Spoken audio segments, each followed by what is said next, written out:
Oluvannyuma lwa gavumenti ya kuno tegeka okugema omusujja gw'enkaka ogumanyiddwa nga yellow fever okwetooloola eggwanga lyonna okwatandika ku ntandikwa y'omwezi guno okusomoozebwa okusinze okusangibwa mu nteekateeka eno omuwendo gw'Abannayuganda ogwejjumbidde ekikwekweto kino mutono ddala.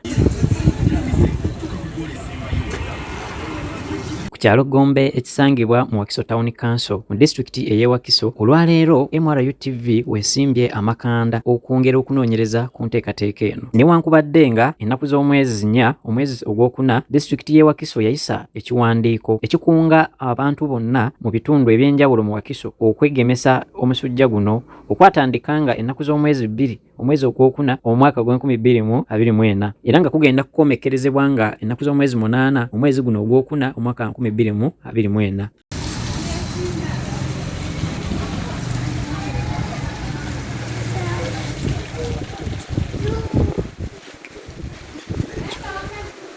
Abantu bakyali bamusoolesole nnyo okusinziira kwabo abadde basuubirwa okubanga bajja okwegemesebwa ekirwadde kino. Tibirike Diana omusawo omu ku abo abakulembeddemu ekikwekweto kino agamba nti waliwo okutya mu Bannayuganda kungi mu butuufu bw'eddagala erikozesebwa mu kugema ekirwadde kino nga kino era kyekiviiriddeko omuwendo gw'abo abajja okwegemesebwa okubeera omutono ddala. Etumenyeza kubanga abantu tebajumbidde, abantu balowooza gavumenti erese eddagala kubatta bali kutuvuma batugoba bwebityo. Actually we are vaccinated, but so the turnout is very less. So that is a very big. Agamba nti Bannayuganda baali badde bagumu kubanga gavumenti teyinza kukola nteekateeka nkyamu.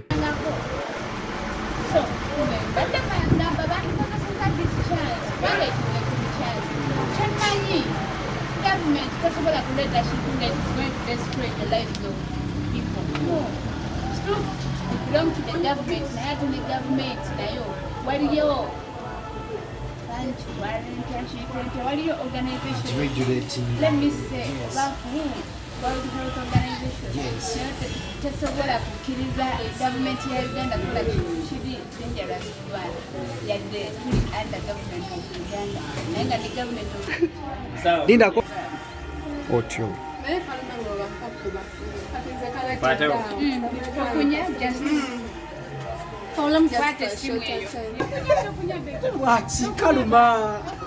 Mase Abigail Kitui naye nga musawo ku Omega Medical Center mu Gombe ewabadde okugemebwa ekirwadde kino agamba nti obutamanya bw'abantu ku muganyulo ogw'okubanga beegemesa ekirwadde kino nakyo kiviiriddeko omuwendo okubeera nga mutono ddala ogw'abajumbira okwegemya. Like ignorance about the whole thing. Amanyira chibagala bagema. Awo bayine ndowoze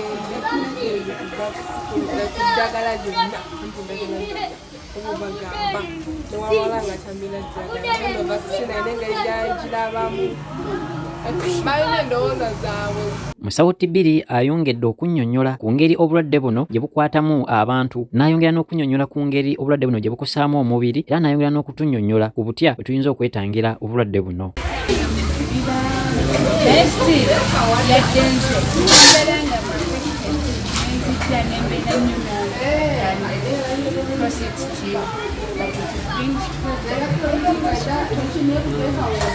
Kati nze bunkwata butya mpewo oba ng'onkutteko?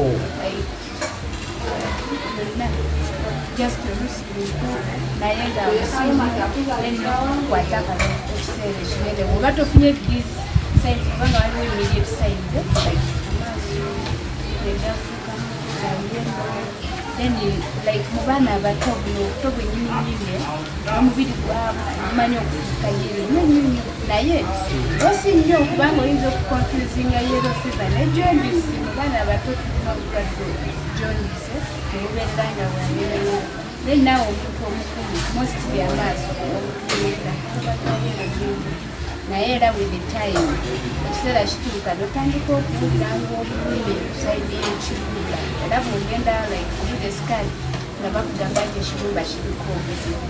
Kinajjukirwa nti gavumenti ezenga okuteekawo ebikwekweto eby'okugema obulwadde obw'enkaka oba omuzungu kyayita yellow fever era nga okujjanjabibwa oba okugemwa okuzze kubaawo mu myaka egiyise tugeraageranya nga tulaba omuwendo gw'abantu abettanidde okugemebwa ekirwadde kino guzze leero gukendeddemu okusinziira ne ku muwendo ogwaliwo ebiseera ebyayita.